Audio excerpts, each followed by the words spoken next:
Okay, magluluto tayo ng pork ribs calderita. Nilagay ko na yung sibuyas saka bawang. Nilalagay na natin yung ribs. Haluin lang natin ng haluin.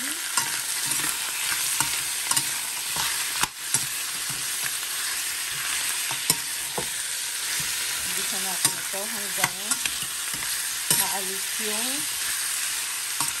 pagka-pink niya.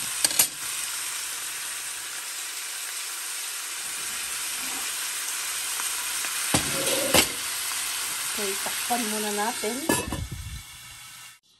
Ayan, buksan na natin. Tignan natin, halu-haluin natin.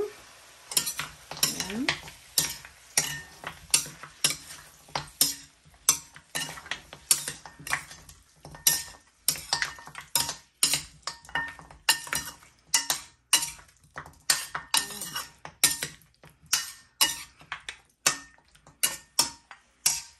Ayan, hayaan lang natin igisa ng maalis yung pagka-pink niya.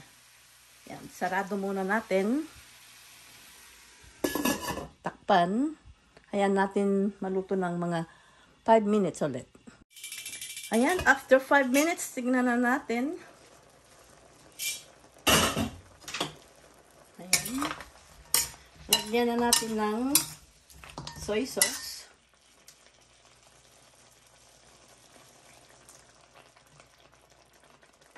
Ayan. Garlic powder.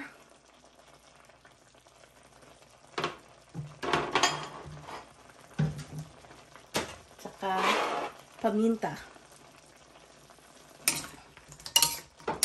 Haluin lang natin ang haluin.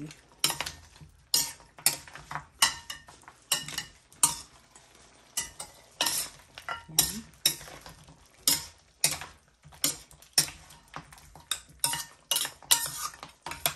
Yan, takpan natin ulit.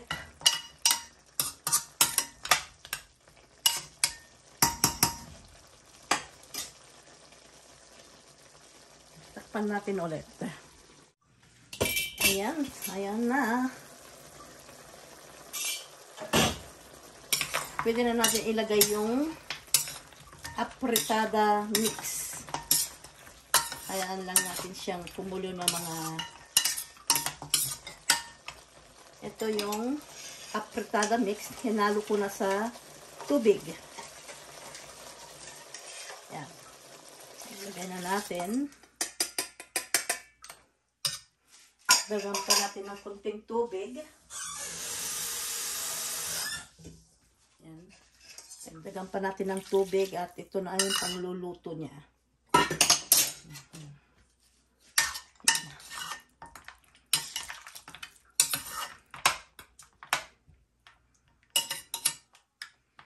Ito lutuin natin ng mga 45 minutes bago natin ilagay yung pakuluan lang natin ng mga 30 minutes bago natin ilagay yung mga gulay. Yan. Ayan, after 30 minutes ilagay na natin yung mga gulay. Yan. Ito, patatas, carrots, saka pulang sili.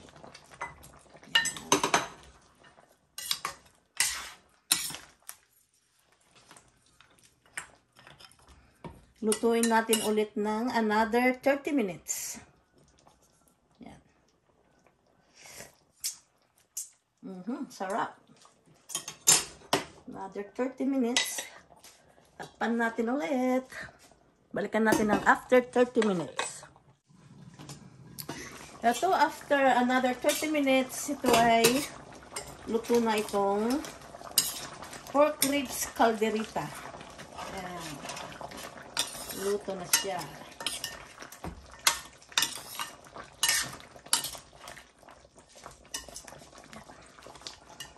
Pork ribs calderita.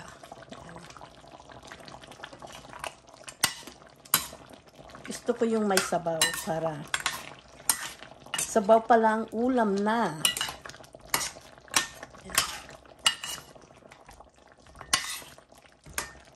Luto na yung ating pork ribs calderita. Kain na tayo. Luto na yung pork ribs calderita. Yan. Let's eat. Yan.